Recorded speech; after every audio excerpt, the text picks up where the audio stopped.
আসসালামু আলাইকুম ওয়া রাহমাতুল্লাহি ওয়া বারাকাতুহু। সম্মানিত দর্শক, আজকে আপনাদের মাঝে আলোচনা করব পাঁচ ওয়াক্ত নামাজের সময়সূচি, তাহাজ্জুদ সেহরির শেষ সময়, ইশরাক চাস্তের নামাজের সময়সূচি, ইফতারের শেষ সময়, নামাজের নিষিদ্ধ ওয়াক্তসমূহ, প্রত্যেকটা জেলা বিভাগগুলোর নামাজের সময়সূচি আলোচনা করব।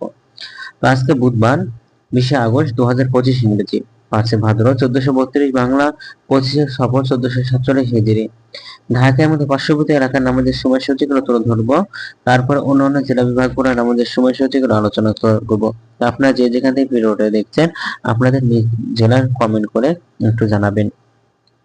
আজকে ফজরের নামাজের রক্ত শুরু হবে 4:17 ফজরের নামাজের রক্ত শেষ হবে 5:33 জোহরের নামাজের রক্ত শুরু হবে 12:05 জোহরের নামাজের রক্ত শেষ হবে 4:36 আসরের নামাজের রক্ত শুরু হবে 4:37 আসরের নামাজের রক্ত শেষ হবে 6:11 মাগরিবের নামাজের রক্ত শুরু হবে 6:32 মাগরিবের নামাজের রক্ত শেষ হবে 7:49 এশার নামাজের রক্ত শুরু হবে 7:50 এশার নামাজের রক্ত শেষ হবে 4:11 আজকে সেহরির শেষ সময় হলো 4:11 আর আজকে ইফতারের সময় সন্ধ্যা 6:32 নফল নামাজের উত্তম সময় হলো এশার নামাজের রক্ত শুরু হবে 5:48 এশার নামাজের রক্ত শেষ হবে 8:40 চাস্তের নামাজের রক্ত শুরু হবে 8:41 এবং শেষ হবে 11:58 তাহাজ্জুদ নামাজের উত্তম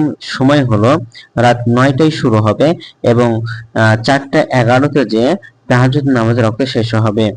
আজকে নফল নামাজের নিষিদ্ধ ওয়াক্তসমূহ, মানে যে সময়গুলোতে আপনারা নামাজ আদায় করতে পারবেন না, তার মধ্যে প্রথমে সকালে হলো 5:34 থেকে 5:47 পর্যন্ত, এবং দুপুরে 11:59 থেকে 12:04 পর্যন্ত, এবং সন্ধ্যায় 6:12 থেকে 6:28 পর্যন্ত।